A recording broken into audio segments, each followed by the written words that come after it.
All right, I'm Adam from beatlanta.com. I'm here with Brandon from Blood Drunk Records. Hey, how's it going? We're just going to learn a little bit about Blood Drunk, the history, and what they're doing moving forward. So why don't you just tell us a little bit how you got started and the background of what you're doing with Blood Drunk.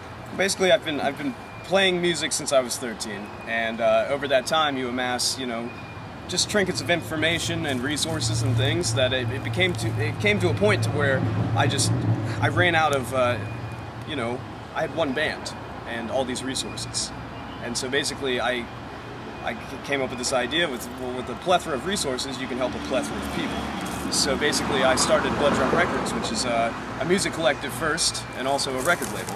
And the whole idea is that you take a bunch of independent local artists, you get them, instead of working against each other, to actually work together, and you form a community, and that community can be active in promotion, distribution, all sorts of applicable applications. That was tough. I just have to make it. You nailed it though. Yeah, I did. My pronunciation. It's good. All right. Blood Drunk Records started in 2010, basically where I was left with too many resources and not enough places to use these resources. And when you play music for a while, you come into contact with distributors, promoters, like-minded individuals that have, good ideals, but they don't have a proper, unified outlet for that sort of thing. So I just basically took the whole idea and am just, drafting. I'm drafting artists. God, No, you're good. So you're basically trying to pull a bunch of different Atlanta artists together under just kind of one record label where you guys all are pumping out records. You recently released a compilation. Tell us a little bit about that. Well, basically the compilation is 13 independent artists, all based from the Atlanta area.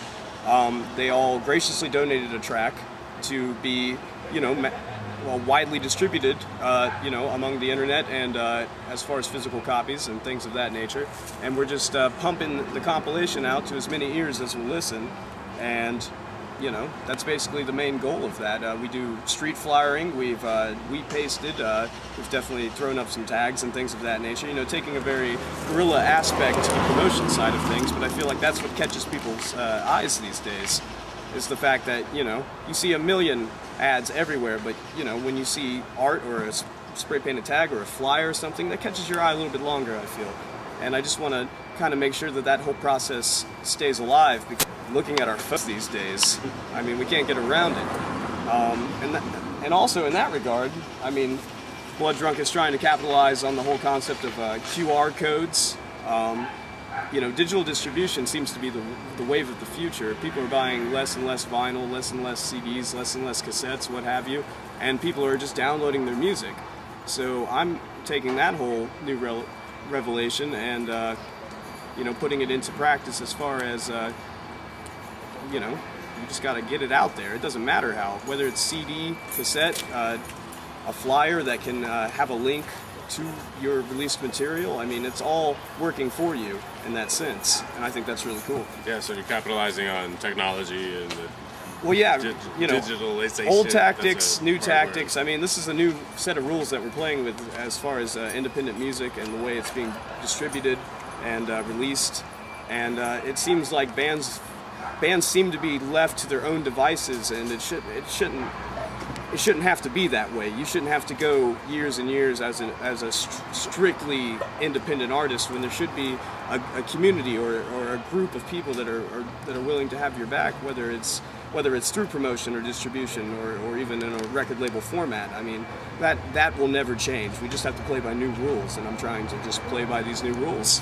Pulling the resources together to work towards one goal of promoting the entire entity. Right? Well, exactly. In the same breath that you can promote one record, you can promote a plethora of records in one basic platform and bring more attention to everybody's projects at once, instead of having to just, fight everybody against the grain, because everybody's, the releases won't stop. Even if you're independent DIY, if you haven't had a record label who's checked you out, you can just make your own record label. Honestly, these days we have so many resources just right in front of us, and that's basically where I'm at. I see these resources, I'm taking these resources, and I'm using them. Okay, so one of the things you did when you first started it, before you released the Blood Drunk label to the public, you came up with a bunch of releases. Like you gathered the releases first. Yeah. So you like silently behind the scenes were getting some bands together to have some releases together that you could release under Blood Drunk. Why don't you tell us a little bit about the bands and I mean, right now we have the beginning artists. The beginning artists were mainly Swank, Sinatra and Hip to Death. They were the first two official Blood Drunk releases in 2000, like late 2010 and early 2011. And then we kind of silently grew from that point, trying to feel out exactly what we wanted to do as a business model and how we wanted to proactively contribute to our community. And come to 2013, which I consider our breakout year, we have just gone full force. We have this knowledge that we've accumulated over years of doing this on our own, so we just are at a point to where the resources surpass each individual project. So you come to a community-based platform, which I feel is going to be the most proactive and the most beneficial for everybody involved. Recently, we went from having maybe 3 to 4 bands on the roster to now we have close to 10, and we have about the same as far as releases. We just did our first compilation that released September 10th, and it is readily available and free to download online. I recommend everybody checking it out. It's got 13 independent artists that are based from the Atlanta area.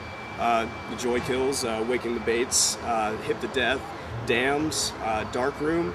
I mean, there's a lot of talent on there, and I'm really excited to bring them all together, and they're willing to work together. So we'll definitely have links to where you can get this stuff on Beatlanta, but tell us a little bit about where they can find it. Blooddrunkrecords.com.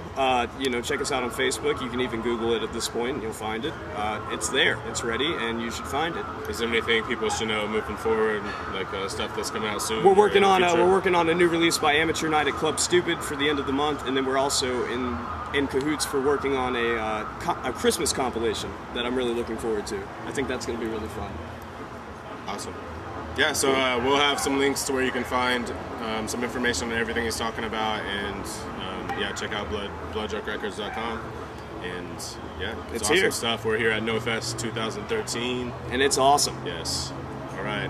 Thank you guys so much. Thank you. We'll check you later. Yeah.